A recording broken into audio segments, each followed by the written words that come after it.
Señor, en el nombre de Jesús nos presentamos delante de ti. Tú dices que tú miras con agrado a aquel que tiembla ante tu palabra, Señor, aquel que tiene un corazón humilde, Señor, y nos presentamos con un corazón humilde delante de ti para aprender, Señor. Soy el primero que te dice, Señor, estoy aquí para aprender, Señor, para que tu palabra haga su obra en mi vida, Señor. Pero también oro, Señor, para que tu palabra haga su obra en nosotros como iglesia, Señor, que nos permita profundizar más en aquello que tú quieres que aprendamos el día de hoy, Señor. Como siempre me gusta orar, Señor, que no haya convencimiento por medio de palabras de vana sabiduría, Señor, sino que el Espíritu Santo en nosotros sea convenciendo, Señor, porque la profundidad y la belleza de la palabra solo puede llegar por medio del Espíritu Santo, Señor. No importa la retórica, Señor, no importa, Señor, lo bien que pueda hablar una persona, Señor. Si el Espíritu no es el que hace la obra, son palabras vanas, Señor, simplemente de sabiduría humana. Sin embargo, Señor, tú también prometes en tu palabra que tu palabra jamás volverá vacía, sino que hará para aquello lo que ha sido mandada, Señor. Hoy te pedimos eso en el nombre de Jesús. Amén. Amén. ¿Se acuerda usted que al inicio de la reunión le decía yo que la forma en que se saludaban los primeros cristianos respecto o posteriormente a la resurrección era Cristo ha resucitado, ¿verdad? Y la respuesta que daba la persona, por ejemplo, yo me encontraba, no sé, a Lalo y le decía, Cristo ha resucitado, y él me contestaba, ciertamente Él ha resucitado, ¿verdad? Y es algo bien profundo porque ahorita nos saludamos y decimos hola, ¿no? O cómo estás y todo, pero se imaginen esos primeros siglos, ¿no? Siendo perseguidos y todo esto, pero la cuestión de lo importante que era este saludo, Cristo ha resucitado y renaciente, y esa esperanza de decir, ciertamente ha resucitado. Mi amado hermano, y la resurrección no es un hecho ficticio, no es un hecho simplemente histórico, en realidad es la base de nuestra fe, en lo que creemos, ¿verdad? Porque ciertamente Cristo vino, murió, pero también resucitó. Y no solamente resucitó, sino que ascendió al cielo, dice la palabra de Dios, y está sentado a la diestra del Padre. Y por eso celebramos cada día esta cuestión. Acompáñeme por favor en su Biblia a Primera de Timoteo 6, ¿verdad? Vamos a enfocarnos el día de hoy en el versículo del 11 al 16, pero quiero que leamos desde el versículo número 3 o desde el 2. Dice, ya está ahí, perdón. Primera de Timoteo 6, versículo, vamos a leer desde el 2. Dice, Timoteo enseña estas cosas y anima a todos a que las obedezcan. Puede ser que algunas personas nos contradigan, pero lo que enseñamos es la sana enseñanza de nuestro Señor Jesucristo, la cual conduce a una vida de sumisión a Dios, la cual conduce a una vida de condición a Dios. Cualquiera que enseña algo diferente es arrogante y le falta entendimiento. Tal persona tiene el deseo enfermizo de cuestionar el significado de cada palabra. Esto provoca discusiones que terminan en celos, divisiones, calumnias y malas sospechas. Individuos como estos siempre causan problemas, tienen la mente corrompida y le han dado la espalda a la verdad. Para ellos mostrar su misión a Dios, quiero empezar desde aquí, para ellos mostrar su misión a Dios es solo un medio para enriquecerse. Ahora bien, la verdadera sumisión a Dios es una gran riqueza en sí misma cuando uno está contento con lo que tiene. Después de todo, no trajimos nada cuando vinimos a este mundo, ni tampoco podremos llevarnos nada cuando lo dejemos. Así que si tenemos suficiente alimento y ropa, estemos contentos. Pero los que viven con la ambición de hacerse ricos caen en tentación y quedan atrapados por muchos deseos necios y dañinos que los hunden en la ruina y la destrucción, pues el amor al dinero es la raíz de toda clase de mal. Y algunas personas en su intenso deseo por el dinero se han desviado de la fe verdadera y se han causado muchas heridas dolorosas. En estos versículos son los que vamos a centrar. Quiero presentar un poquito un contexto, pero dice versículo 11, pero tú, Timoteo, eres un hombre de Dios, así que huye de todas esas maldades. Persigue la justicia y la vida sujeta a Dios junto con la fe, el amor, la perseverancia y la amabilidad. Pelea la buena batalla por la fe verdadera. Aférrate a la vida eterna a la que Dios te llamó y que confesaste también delante de muchos testigos. Te encargo delante de Dios, quien da vida a todos, y delante de Cristo Jesús, quien dio un buen testimonio frente a Poncio Pilato, que obedezcas este mandamiento sin vacilar. Entonces nadie podrá encontrar ninguna falta en ti desde ahora y hasta que nuestro Señor Jesucristo regrese. Pues en el momento preciso Cristo será revelado desde el cielo por el bendito y único Dios todopoderoso, el Rey de todos los reyes y el Señor de todos los señores. Él es el único que nunca muere y vive en medio de una luz tan brillante que ningún ser humano puede acercarse a él. Ningún ojo humano jamás lo ha visto y nunca lo hará. Que a él sea todo el honor y el poder para siempre. Amén. Amén. Mi amado hermano, cuando escuchamos la expresión ella o él son una mujer o un hombre de Dios, ¿qué es lo primero que le viene a la mente? Le pregunto porque cada una de las expresiones cristianas tiene su definición acerca de lo que es un hombre de Dios. Por ejemplo, recientemente estaba viendo que la última canonización que se hizo en la Iglesia Católica Romana fue la de un muchacho italiano que se llama Carlo Acutis. No sé si usted lo vio, pero este muchachito es algo así como el santo patrono de las redes sociales. Es como una forma de acercarse, ¿verdad?, a la cuestión, pues a la juventud, ¿no? Carlo Acutis. Y, por ejemplo, los ortodoxos tenían esta forma como de irse a monasterios, ¿no? Y las personas veían que los personajes santos eran aquellos, ¿no?, que se iban a los monasterios, e incluso a los que tenían más barba, ¿verdad? Estos eran los que consideraban también más santos, ¿no? Pero ¿qué es lo que nosotros pensamos cuando pensamos en un hombre o una persona de Dios? Fíjese que la otra vez estaba viendo una encuesta, ¿verdad? Y le preguntaban a las personas que quienes creían que iban a ir al cielo, ¿no? Y me llamó mucho la atención porque fíjese que de entre las respuestas, la respuesta número 1 fue la Madre Teresa de Calcuta. La número 2 fue Michael Jackson. Y la número 3 fue Bill Clinton, me parece, ¿no?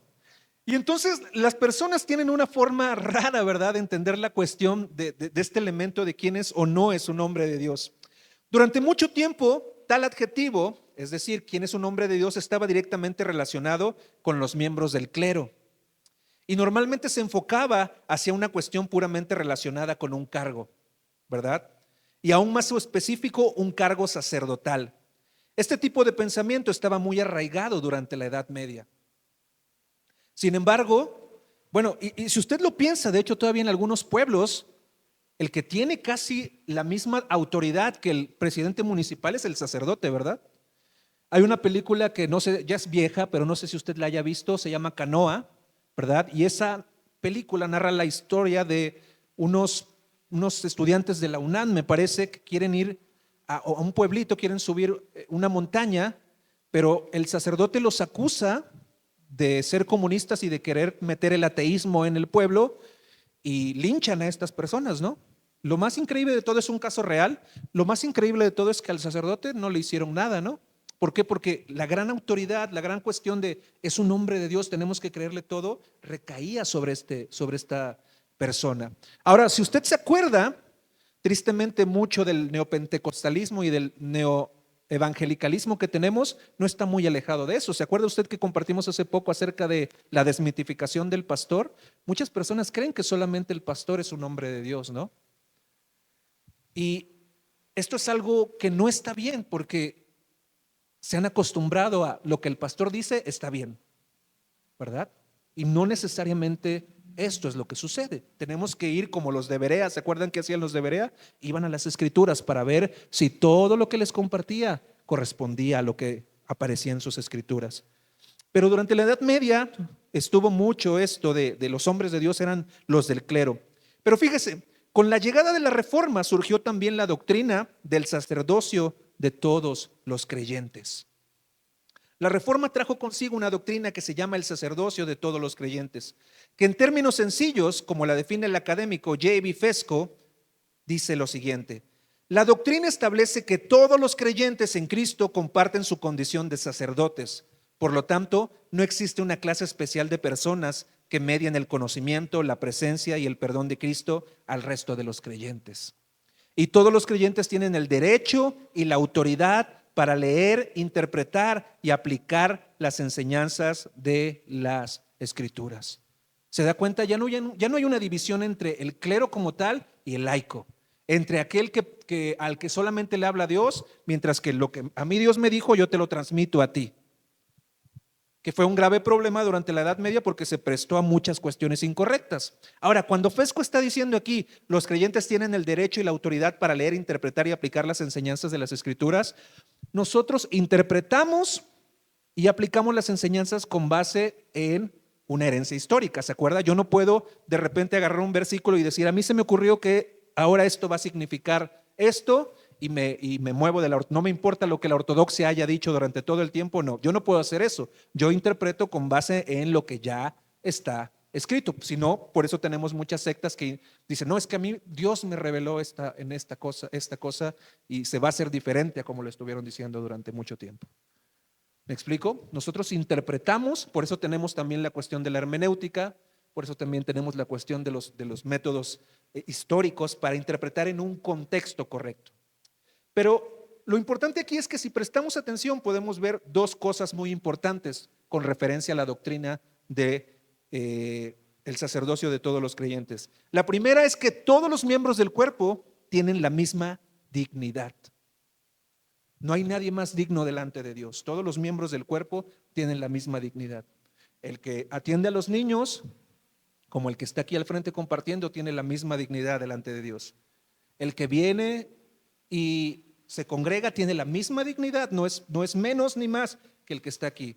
El que ayuda en la limpieza tiene la misma dignidad que aquel que aparece y es más conocido frente a muchas personas. ¿Me explico? Eso es lo que significa. Y el siguiente es que al mismo tiempo, si todos tienen la misma dignidad, todos tenemos la misma responsabilidad delante de Dios también, mi amado hermano. ¿Verdad? Porque a veces hay que orar. No, eso le toca al pastor. ¿Verdad? Hay que presentar el evangelio. No, eso le toca a determinada persona. Él es bueno para eso. No, a todos tenemos la misma responsabilidad. Y es importante que tengamos bien claro esto porque nos va a permitir entender mejor el punto central de esta predicación. Guardes esa palabra, sacerdocio de todos los creyentes, porque la vamos a ocupar más adelante. Bien. Dice el versículo 2 al 5, que ya lo leímos, pero quiero retomar esto para que nos quede claro. Timoteo enseña estas cosas y anima a todos a que las obedezcan, y puede ser que las personas nos contradigan. Quiero saltar al versículo 5. Individuos como estos siempre causan problemas, tienen la mente corrompida y le han dado la espalda a la verdad para ellos mostrar sumisión a Dios. Es solo un medio para enriquecerse. Ahora bien, la verdadera sumisión a Dios es una gran riqueza en sí mismo cuando uno está contento con lo que tiene. Hasta aquí el apóstol Pablo ha estado hablando específicamente de personajes fraudulentos en cuanto a su profesión de fe, ¿verdad? Dice, hay personas que solo se meten a la iglesia. ¿Y para qué se meten? Para enriquecerse mediante la fe. Ya no necesito yo mencionarle porque seguramente usted ya habrá escuchado de muchos personajes, ¿verdad? O conocerá también algunos. Y es triste ver porque realmente la gente en el mundo que no conoce a Dios muchas veces juzga el cristianismo con base en estos personajes. Por eso bien dice la palabra de Dios, por su causa el nombre de Dios es blasfemado, ¿verdad? Pero la realidad es que los hay y es triste. Pero el apóstol Pablo está hablando acerca de esto. Sin embargo, a partir del versículo 6, fíjese, él empieza con una reflexión que es aplicable para toda persona dentro del cristianismo. Dice, ahora bien, la verdadera sumisión a Dios, versículo 6, es una gran riqueza en sí misma, cuando uno está contento con lo que tiene. Toda persona dentro del cristianismo puede beneficiarse de esta declaración que está haciendo el apóstol Pablo. Veamos que el primer planteamiento es que la verdadera sumisión a Dios es una gran riqueza en sí misma. ¿Verdad? ¿Sabe que es algo triste y que me he dado cuenta primeramente yo, y lo he aplicado yo a mi propia vida? Que tendemos a ver o a medir el amor de Dios en signo de pesos. ¿Se ha dado cuenta? Muchas veces creemos, o en salud, por ejemplo, si tengo salud, Dios me ama. Si tengo dinero, es porque Dios me ama. Si me está yendo bien, es porque Dios me ama. Nos acostumbramos a ver a Dios o a medir su amor en cuestiones benéficas para nosotros nada más. Y sin embargo, el apóstol Pablo está diciendo aquí, la verdadera sumisión a Dios es una gran riqueza en sí misma. El hecho de que tú estés sometido a Dios es una gran riqueza en sí misma. Puedes estar enfermo, por supuesto, puedes estar batallando con ciertas cuestiones, pero posees la riqueza más importante. ¿Y cuál es? Que estás en esta sumisión con Dios, que tienes a Dios contigo. Y yo sé que a veces es difícil de entender porque nos acostumbramos a una vida en la cual o muchas de las enseñanzas van dirigidas a, sí, Dios te ama porque Dios te va a prosperar, o Dios te va a prosperar porque Dios te ama, como usted guste decirlo. Pero la realidad es que el apóstol Pablo está diciendo aquí, la verdadera sumisión a Dios es una gran riqueza en sí misma. Ahora notemos algo.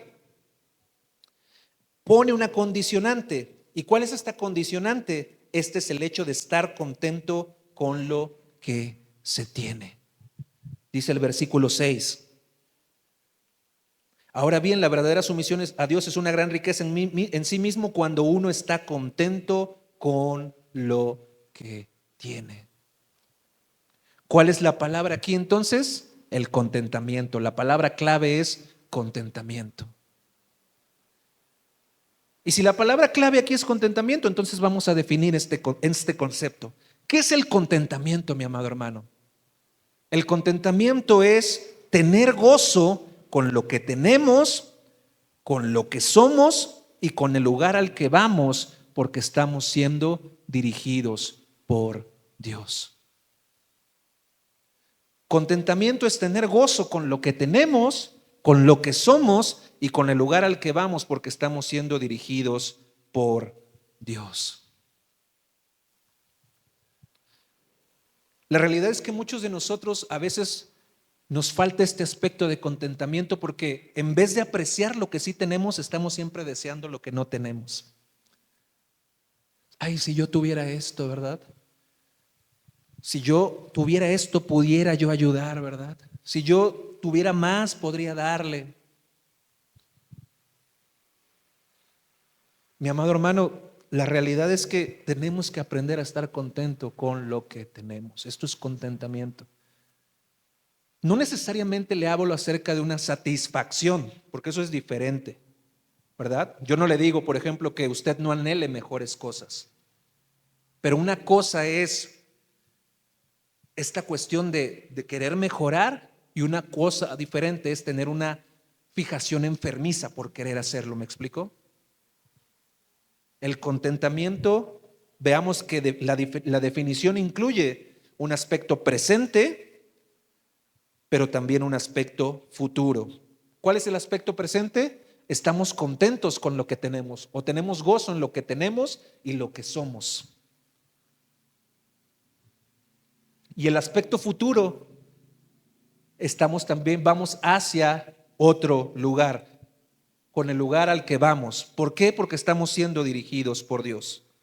Es decir, aprendemos a ser agradecidos y a apreciar lo que tenemos, por lo cual estamos ¿qué? Satisfechos. Y entonces, en esa misma satisfacción, avanzamos hacia cualquier lugar que Él nos dirija, porque descansamos en su voluntad. ¿Se da cuenta de la importancia del contentamiento? Lo primero es que aprendemos a ser agradecidos. Tengo una frase que a mí me gusta pensar y es: ser agradecido es darse cuenta. Porque a veces no nos damos cuenta, ¿verdad? A veces no nos damos cuenta de lo bendecidos que somos. ¿Por qué? Porque, como le digo, siempre tendemos a anhelar más aquello que no tenemos. Pero ser agradecido es darse cuenta. Darte cuenta que tienes salud, darte cuenta que tienes vida, darte cuenta que hay esperanza, darte cuenta lo misericordioso que el Señor ha sido contigo. Entonces aprendemos a ser agradecidos por lo que tenemos y estamos satisfechos, y entonces en esa misma satisfacción avanzamos hacia cualquier lugar que Él nos dirija, porque descansamos en su voluntad. Y posteriormente el apóstol Pablo nos dice algo que debería ayudarnos a lidiar con la presión de tener, ¿verdad?, que este mundo nos impone. Este mundo nos impone una presión de tener. acabas de comprarte, por ejemplo, el celular más reciente y a los 2 meses ya hay uno más nuevo, ¿verdad? Acabas de comprarte, por ejemplo, unos tenis, ¿verdad? Y después ya salieron unos que también te gustaron. Y así funciona este mundo, ¿verdad? ¿Por qué? Porque nos creen nosotros una necesidad de estar teniendo. Y fíjese lo que dice el apóstol Pablo en el versículo 6. Versículo 7. Después de todo, no trajimos nada cuando vinimos a este mundo, ni tampoco podremos llevarnos nada cuando lo dejemos.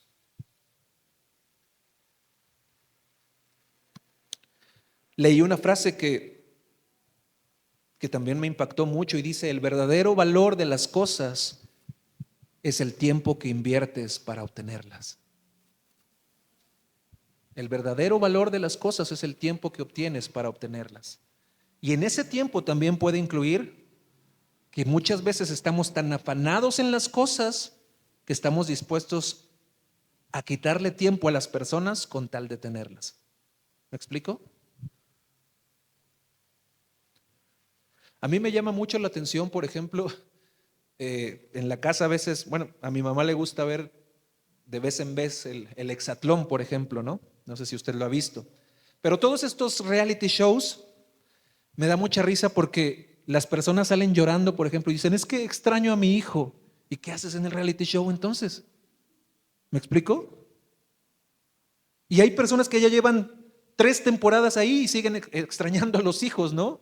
Y yo digo, lo que en realidad el hijo, porque estamos acostumbrados a creer que una buena vida es una vida que significa dinero. Y no es así. La buena vida para un hijo puede ser que a lo mejor no le vas a comprar el PlayStation 5, va a tener un helado, pero va a tener a su papá o a su mamá con él. ¿Me explico?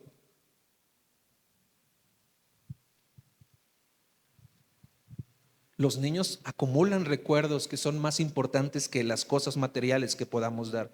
Y tristemente vivimos en una etapa donde los papás quieren darle todo a sus hijos, y yo no digo que eso está mal, pero sacrificando a sus propios hijos, el tiempo de los propios hijos. ¿Me explico?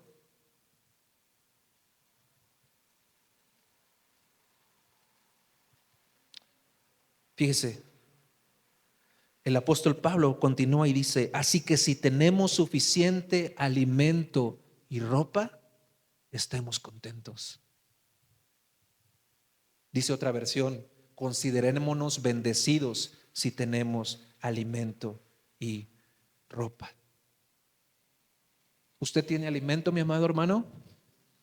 Del otro no le pregunto porque no veo que ninguno venga desnudo, ¿verdad? Considérese bendecido. ¿Es usted bendecido?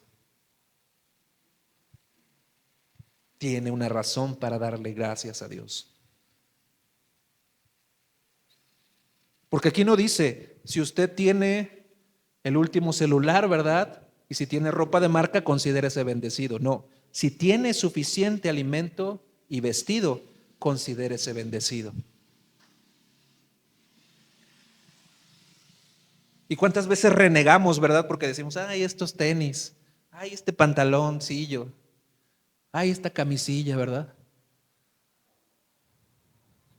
Si usted tiene, si yo tengo alimento y comida, podemos considerarnos bendecidos y afortunados.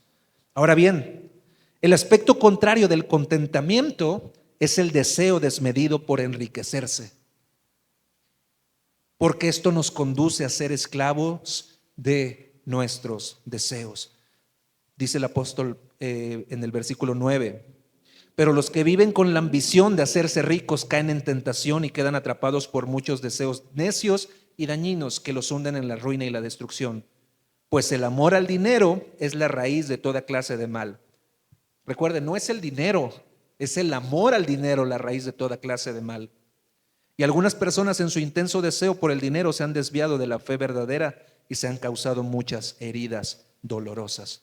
No voy a profundizar mucho en este punto porque simplemente quiero dar un contexto, y aparte ya nos compartieron en alguna ocasión estos versículos, pero sí quiero decirle lo siguiente: el dinero, mi amado hermano, es uno de los peores amos a los cuales podemos servir.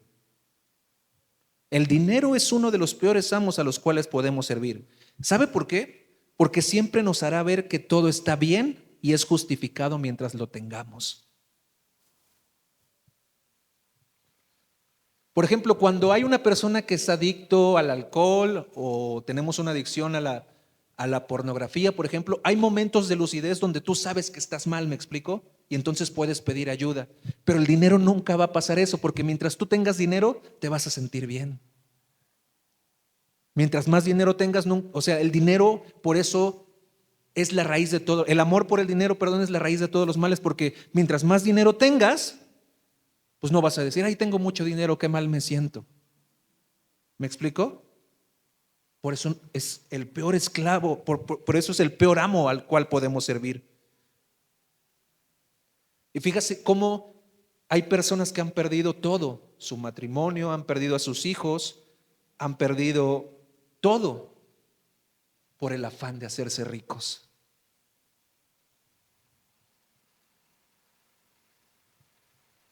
Y ellos dicen, no, está bien, es que yo quiero esto, yo quiero aquello, yo quiero que... Es el problema con la cuestión del dinero. Nos hace ver que todo está bien y que es justificado mientras lo tengamos. Y el problema es que, ¿se acuerda usted la historia que cuenta Jesús y dice de un hombre que derribó sus graneros para construir otros más grandes, ¿verdad? Y que empezó a juntar y a juntar y a juntar y a juntar y que de repente dice, ahora sí, ya junté lo suficiente, mi alma se dispone a descansar. ¿Y qué dice Jesús? Insensato, ¿no sabes que hoy mismo vienen a pedir tu alma?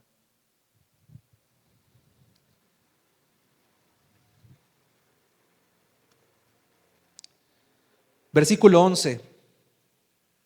Entrando ya de lleno en los versículos clave de esta exposición, vemos que el apóstol Pablo va a mencionar una lista de elementos que caracterizan al hombre de Dios. Y aquí es donde quiero que apliquemos lo que aprendimos sobre el sacerdocio de todos los creyentes. ¿Se acuerda? Todos tenemos la misma dignidad, pero al mismo tiempo tenemos la misma responsabilidad. No hay una diferencia entre laicos y clero como tal. Pero también veamos que otra cuestión es importante y que solemos asociar. Aquello que menciona a Dios a solamente prácticas espirituales, ¿verdad? Cuando nos mencionan a Dios, solemos relacionar a Dios con orar, con leer la palabra de Dios, solemos relacionar a Dios con hacer ayuno, pero nos olvidamos del aspecto práctico, mi amado hermano. Porque nos hemos acostumbrado a ejercer solo un cristianismo filosófico, es decir, nada más en la mente, o metafísico, relacionado con lo que está más allá de lo que puedo ver. Y nos olvidamos del aspecto práctico del mismo. Y esta es la causa de que muchas personas caigan constantemente en pecado. Ahorita vamos a profundizar en esto, pero esta causa de creer que la cuestión de Dios solamente es la oración, solamente es el ayuno, y no tiene nada relacionado con el aspecto práctico de hacer, es lo que hace que muchas personas caigan constantemente en pecado. Y no es que una excluya a la otra, es decir, yo no le estoy diciendo que tenemos que dejar de orar o de leer la palabra de Dios, no, sino que tenemos que complementar la una con la otra. De nada nos sirve aprendernos todos los versículos de la Biblia si no tenemos una aplicación práctica de la misma. De nada nos sirve recitar todos los proverbios si a la hora de aplicarlo en la vida cotidiana no lo hacemos correctamente. ¿Me explico? Ahora, fíjese, ¿qué es lo primero que hace un hombre de Dios? Lea conmigo el versículo 11. Pero tú, Timoteo, eres un hombre de Dios, así que ¿qué? Huye. Huye. Si quieres subrayar o remarcar esa palabrita, remárquela. Huye.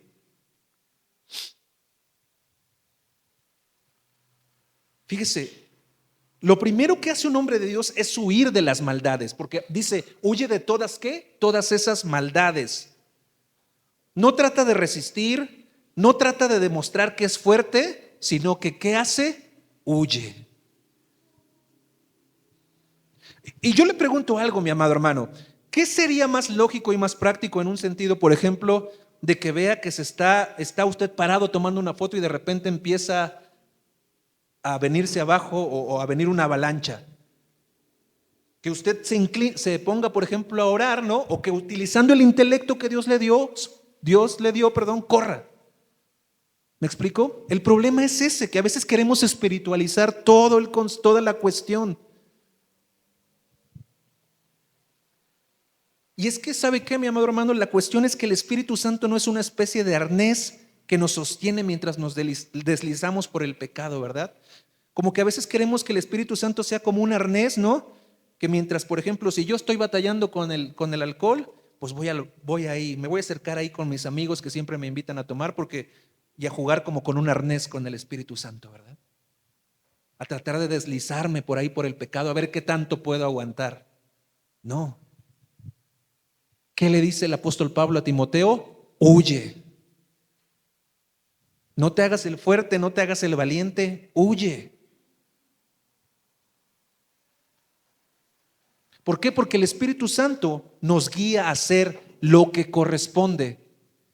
Y a veces la opción correcta no va a ser ponerse a orar, a veces la opción correcta no va a ser ponerse a leer la palabra, sino a ¿qué? Huir.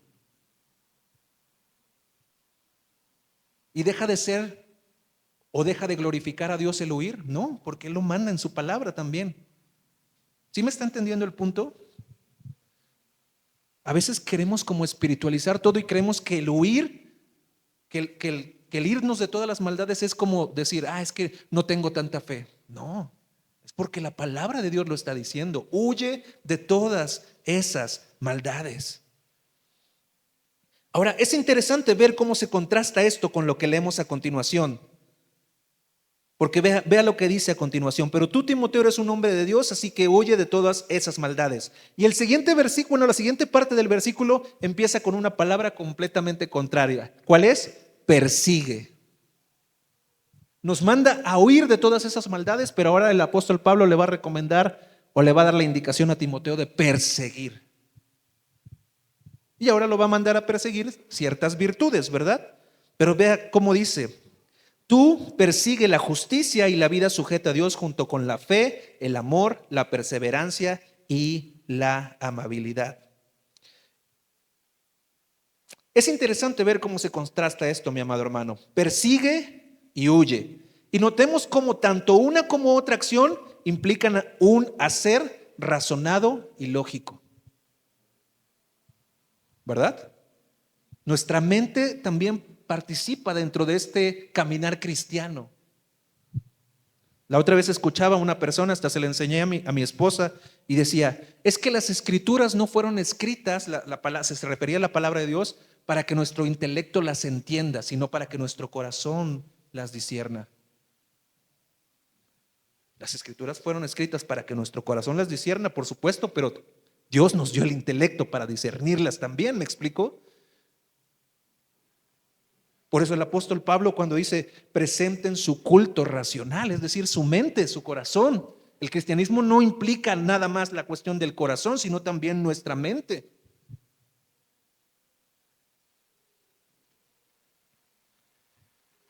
Fíjese, notemos cómo tanto una como otra acción implican un hacer razonado y lógico, por lo que es importante, y quiero que me preste mucha atención, en enfocarnos en hacer lo que la palabra nos manda claramente hacer, en vez de tratar de espiritualizar todo.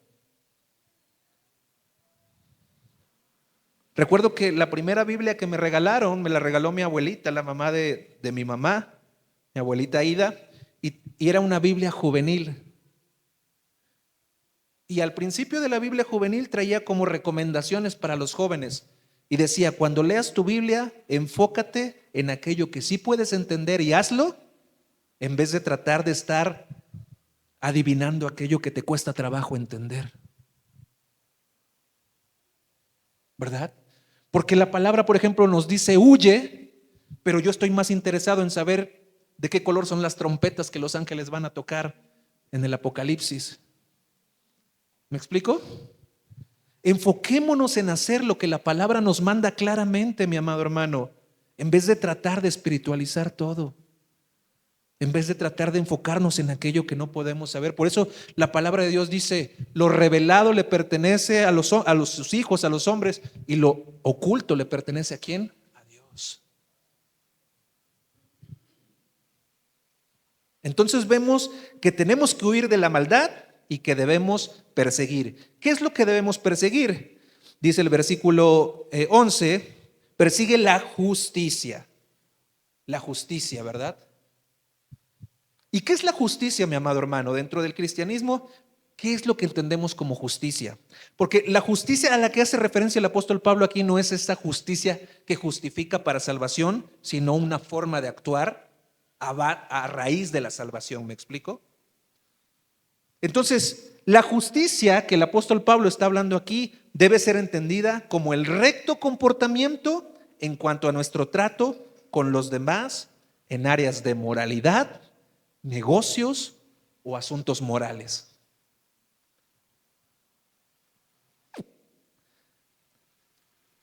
Que ahí está. Quizá podríamos cambiar ahí una cuestión de asuntos más bien sociales, porque hay como una repetición, ¿verdad? Pero áreas de moralidad, negocios o asuntos en general vamos a ponerle, ¿verdad? ¿A qué se refiere con moralidad? Por ejemplo, cómo nos comportamos, ¿no? El apóstol Pablo nos llama a comportarnos, por ejemplo, en nuestros trabajos. Los hombres, ¿cómo nos comportamos si tenemos compañeras mujeres? Cuando yo voy a hacer un negocio, ¿soy recto para hacer el negocio? Cuando yo saco a pasear a mi perro y hace sus heces, ¿verdad? ¿Las levanto o las dejo ahí? Pocas veces pensamos en esto, mi amado hermano, porque estamos acostumbrados, como le digo, a espiritualizar todo. Pero la cuestión es que todo esto representa la justicia de Dios. El hecho de que usted recoja el popó de su perro puede dar pie para que su vecino lo escuche cuando usted le va a dar testimonio, por muy pequeño que eso parezca.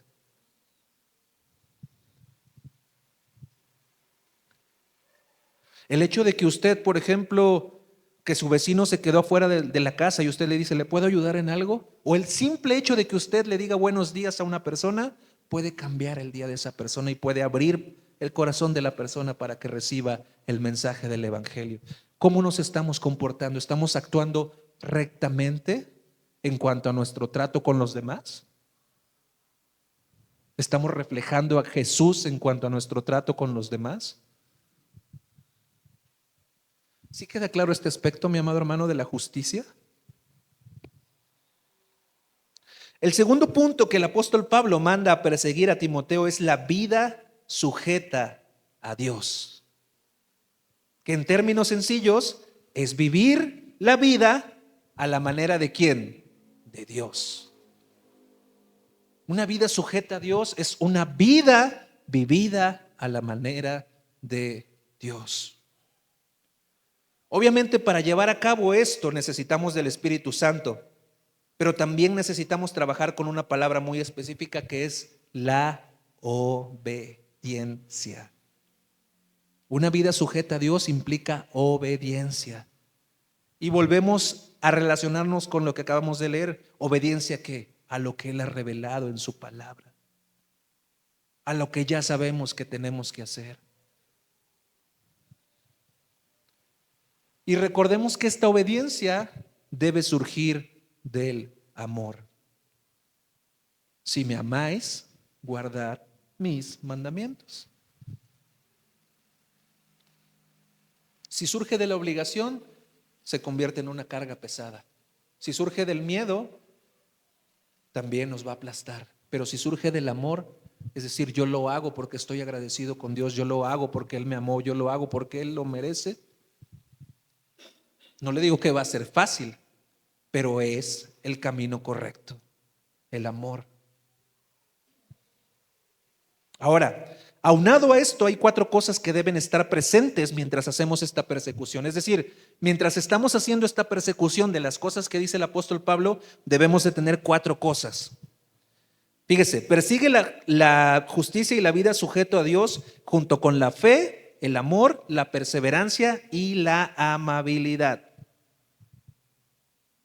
El primer punto es la fe. Yo no puedo perseguir a Dios si no tengo fe, ¿verdad? ¿Sabe por qué?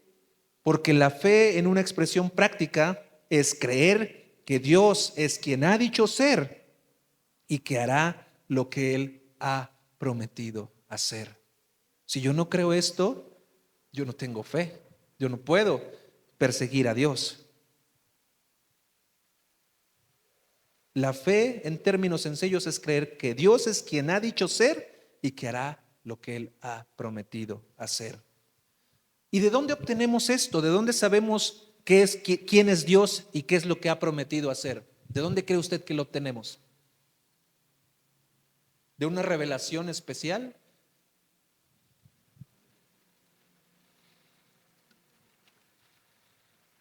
De la revelación dada por Dios mismo a través de su palabra. Para conocer a Dios usted necesita leer su palabra. La otra vez reflexionaba acerca de un versículo, ¿se acuerda usted que dice Jesús: yo soy el camino, la verdad y la vida, y nadie llega al Padre si no es a través de mí? Y me quedaba pensando que a veces nosotros reducimos esa declaración a un aspecto soteriológico. ¿A qué me refiero con soteriológico? Solamente de salvación. Pero si nos ponemos a pensar, realmente, ¿quién nos revela al Padre? Jesús. ¿Y cómo conocemos a Jesús? A través de lo que está escrito en la palabra de Dios. Si yo pretendo conocer a Jesús en mis propios términos, por eso ahí tenemos Jesús es hippies, Jesús es comunistas, Jesús, ¿me explico? Porque no están de acuerdo a lo que Él mismo ha revelado en su palabra. Entonces debemos de leer la palabra de Dios si queremos conocer a Dios, mi amado hermano. Siguiente punto que debemos perseguir: el amor. El amor es un punto vital del cristianismo. De hecho, todo debe ser entendido desde esta perspectiva. El amor primeramente por Dios, pero también ¿por quién? Nuestro prójimo. Porque a veces nos confundimos y decimos, sí, tomamos la primera parte y decimos el amor por Dios, así que no me importa por encima de quién tenga que pasar, mi amor por Dios, nadie tiene que juzgarme. No, el amor de Dios está aderezado también por la cuestión de nuestro amor al prójimo. Esta es la declaración que hace Jesús. ¿Se acuerda el primer mandamiento? Amarás al Señor, ¿verdad? Con toda tu alma, mente, fuerzas. Y el segundo mandamiento, dice Él, es igual de importante. ¿Amarás a quién? A tu prójimo como a ti mismo. Fíjese lo siguiente. Y es que el cristianismo genuino demanda que el amor se viva verticalmente, pero también horizontalmente. Debemos vivir nuestro amor verticalmente, pero también horizontalmente. ¿Cómo puedes amar a alguien que no se ve si no amas a aquellos que ves?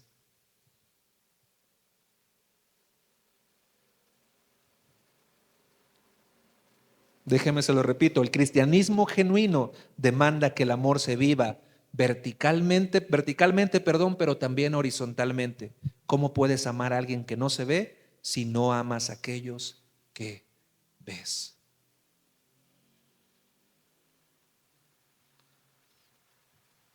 La perseverancia, dice, seguimos en el versículo 11, ¿verdad? Junto con la fe, el amor, la perseverancia. La perseverancia es otro elemento esencial dentro de nuestro caminar cristiano y más aún en una época actual que nos permite obtener cosas inmediatamente, ¿verdad? Ahorita ya, por ejemplo, estábamos viendo con la inteligencia artificial, usted puede hacer canciones, videos, ponerle cara, por ejemplo, a un personaje. La otra vez vi que en una iglesia en Inglaterra, me parece, por medio de la IA, ¿cierto? Lo habían dicho en una reunión de pastores y quise confirmarlo, ya compartió Charles Spurgeon mediante la inteligencia artificial, ¿no? O sea, en este momento tenemos todo fácil, ¿verdad? En ese aspecto. Esto, por supuesto, tiene sus cosas buenas, ¿verdad? No vamos a satanizar eso, tiene sus cosas buenas. Tenemos acceso a información, acceso a mejores medicinas, etcétera, etcétera. Pero entre lo negativo genera personas con poca tolerancia a la frustración, ¿verdad?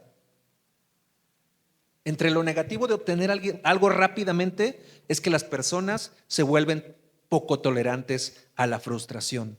Y cuando alguien es no tolera la frustración,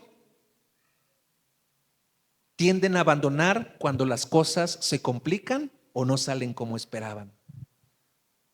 Por eso el índice de divorcios ha incrementado un montón, ¿verdad?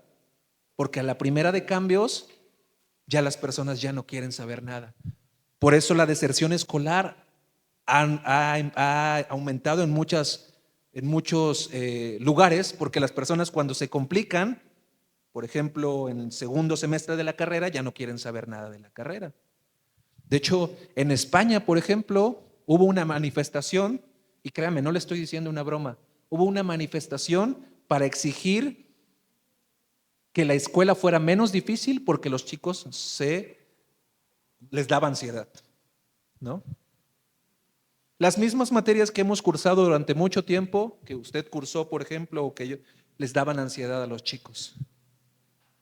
Una manifestación, mi amado hermano. Entonces, cuando no hay tolerancia a la frustración, las personas tienden a abandonar cuando las cosas no salen como esperaban. Y debemos tener bien claro algo: en este mundo vamos contracorriente y cuesta arriba. Vamos contracorriente porque lo que creemos choca contra lo que el mundo dice, ¿verdad?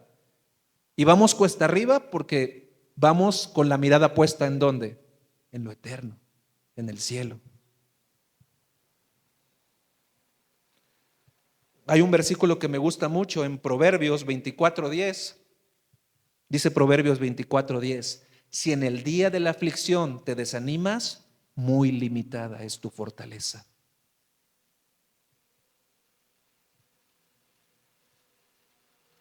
¿Y sabe por qué es importante esto? Porque nuestro Señor Jesucristo nos dijo: en este mundo tendréis ¿qué? Aflicción. Obviamente Él nos dice: pero confiad en mí, ¿verdad? Que yo he vencido al mundo también. Pero me gusta este versículo que dice Proverbios 24:10: si en el día de la aflicción te desanimas, muy limitada es tu fortaleza. Y finalmente, lo último, la amabilidad, que es precisamente esa cualidad de ser amable. ¿Le ha puesto atención a la palabra? Amable, amable. A mí me gusta, por ejemplo, cuando estoy estudiando, como que darle vuelta a la palabra, ¿no? Y ver su origen y significado. Es decir, darse a amar. La palabra, aquella persona que es amable es una persona que se da a amar. Veamos que hay una implicación de actuar y que hace que las personas te amen, que quieran estar cerca de ti y pasar tiempo contigo. ¿Las personas quieren pasar tiempo contigo? ¿Estás siendo amable? ¿Estás actuando de tal forma que las personas te amen y que quieran estar cerca de ti, o que se escondan cuando llegues? Y la realidad, mi amado hermano, es que a veces nos justificamos, ¿verdad? Y decimos: es que soy de carácter fuerte.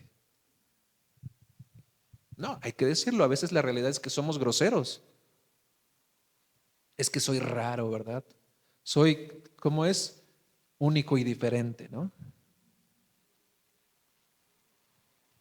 Bueno, una de las cosas que nos recomienda el apóstol Pablo es ser amable.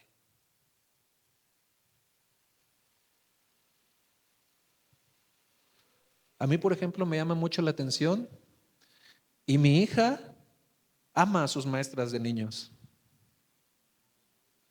Sí, son personas que son amables, ¿verdad? Porque no es fácil que un niño se vaya con cualquier persona. O no es fácil que un niño deje a sus papás para irse con las personas, ¿verdad? Que son sus maestras. Una cualidad de ser amable.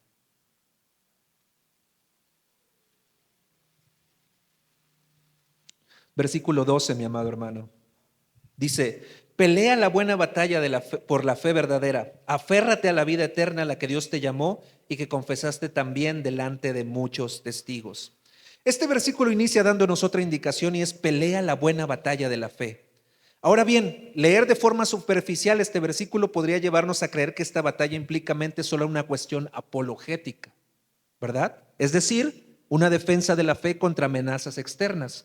Pelea la buena batalla de la fe y creemos que tenemos que andar ahí debatiendo contra testigos de Jehová, contra católicos romanos, pero no es lo que hace referencia a eso solamente, y ahorita le voy a explicar por qué. La realidad es que la batalla más importante por la defensa de la fe se libra de forma interna.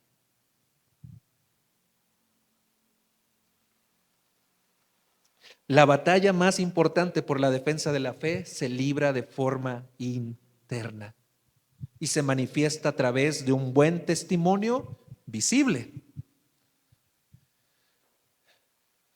No sé si usted escuchó, pero a mí me dio mucha tristeza porque es me encantaban o me encanta leer sus libros porque la verdad realmente, la verdad viene a ser verdad independientemente de quién lo diga, ¿verdad? Pero la cuestión es que había un apologeta muy famoso de la India que se llamaba Ravi Zacharias, no sé si lo ha leído en alguna ocasión. Tiene un libro que se llama Se puede ser feliz sin Dios y a mí me encanta ese libro porque es una defensa de la fe cristiana.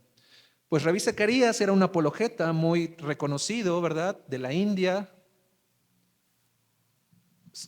Y cuando murió, se le encontró que había estado viviendo una doble vida. Tenía registros que él tenía un instituto, una asociación a la cual le donaban mucho dinero y mucho de ese dinero estaba destinado a casas de citas y a masajes en Indonesia y en los lugares así, ¿verdad? Por eso le digo que la batalla más importante no es defender y aprenderse versículos y defender contra los testigos de Jehová y contra los mormones. La batalla más importante, por la defensa de la fe, se libra de forma interna y se manifiesta a través de un buen testimonio visible. A veces es más importante el testimonio que yo doy delante de mis vecinos o delante de una persona que las muchas palabras. Créame, la teología no va a impresionar a las personas de afuera, pero un buen testimonio, sí. La siguiente acción que resalta el apóstol es la de aferrarse, lo cual implica tomarse fuertemente de algo sin intención de soltarse.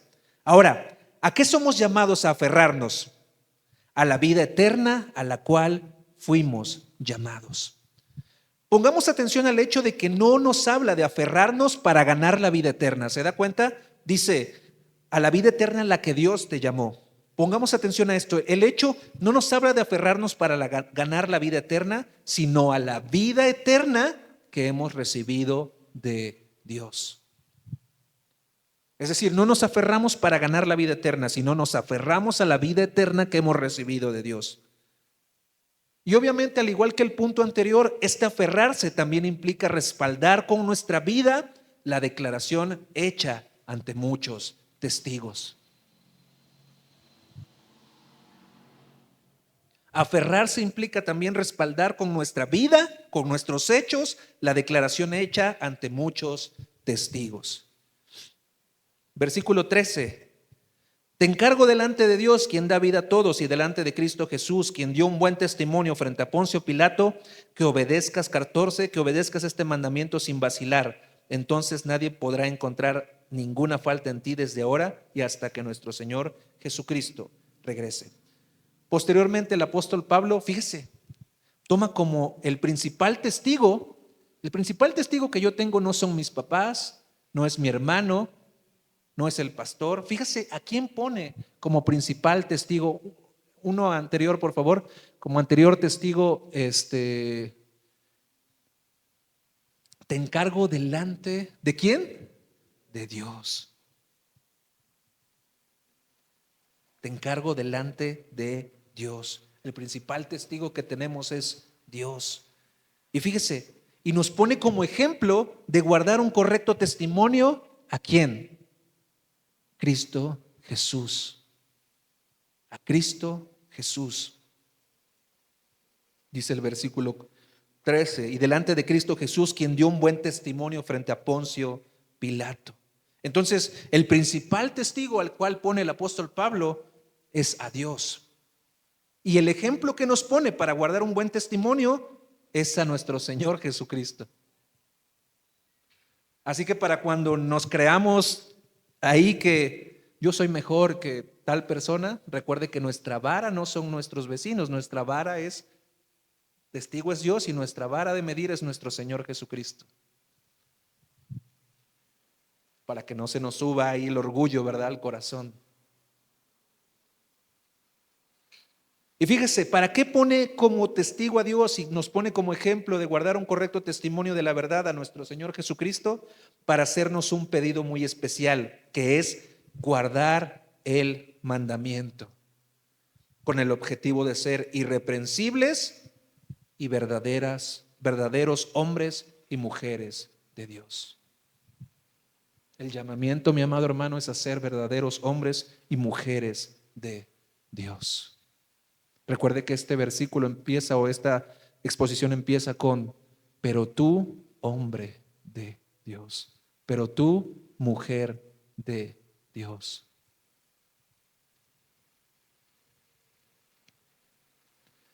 Finalmente, y me encanta, el versículo 15 y 16 representan la gran esperanza del cristiano y el motivo de nuestra fe. Vivimos dando testimonio de nuestro gran Dios debido a nuestra fe. Lea conmigo, por favor, nos puedes poner en pantalla el versículo 15 y 16 para que lo leamos juntos. Fíjese, pues en el momento preciso Cristo será revelado desde el cielo. Regocíjese, mi amado hermano, porque Cristo viene por su iglesia. Él lo ha prometido y Él lo va a cumplir. Lea conmigo: Cristo será revelado desde el cielo por el bendito y único Dios todopoderoso, el Rey de todos los reyes y el Señor de todos los señores. Siguiente: Él es el único que nunca muere y vive en medio de una luz tan brillante que ningún ser humano puede acercarse a Él. Ningún ojo humano jamás lo ha visto y nunca lo hará. Que a Él sea todo el honor y el poder para siempre. Amén. Amén. Vivimos dando testimonio de nuestro gran Dios. Peleamos la buena batalla de la fe para gloria de nuestro Dios, y vivimos con la certeza del regreso de nuestro Señor, el Rey de Reyes y el Señor de Señores. Amén, mi amado hermano. Vamos a la red para terminar nuestra reunión. Recuerda, ¿qué debemos recordar de esta plática? El contentamiento descansa en estar conscientes de nuestras bendiciones. Y estar conscientes de nuestras bendiciones desembocará siempre en agradecimiento, y el agradecimiento nos llevará ¿a qué? A la alabanza. El contentamiento descansa en estar conscientes. Recuerde, ser agradecido es darse cuenta. Estar conscientes de nuestras bendiciones, y estar conscientes desembocará en agradecimiento y en alabanza. ¿Entiende? El actuar del hombre de Dios consiste en concentrarse en aquello que es claro. Mi amado hermano, concentrémonos en aquello que es claro, en aquello que ya sabemos que tenemos que hacer. Actuar de forma práctica también glorifica a Dios. Y finalmente, deja que cambie tu vida. Peleamos la buena batalla de la fe con la mirada puesta en la eternidad y la certeza de que nuestro Señor regresará. A Él sea el honor y el poder eternamente. Amén. Vamos a orar, mi amado hermano. Señor, gracias te damos porque tú nos has llamado a tu reino, porque tú nos has rescatado del pecado, porque tú nos has dado libertad por medio de tu sangre preciosa. Ayúdanos a siempre estar conscientes, Señor, de las bendiciones que hemos recibido de ti, para que esto desemboque en agradecimiento y alabanza que glorifique tu nombre. Ayúdanos a ser hombres y mujeres de Dios que se concentran en aquello que tú ya has revelado en tu palabra y que nos mandas a hacer. Y actuando de esta forma también podamos glorificarte, Señor. Ayúdanos también a pelear la buena batalla de la fe, siempre con la mirada puesta en lo eterno. Y con la certeza, Señor, de que lo que tú prometiste, tú cumplirás, Señor.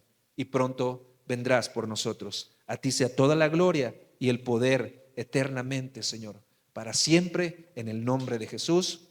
Amén. Amén. Que Dios le bendiga, mi amado hermano.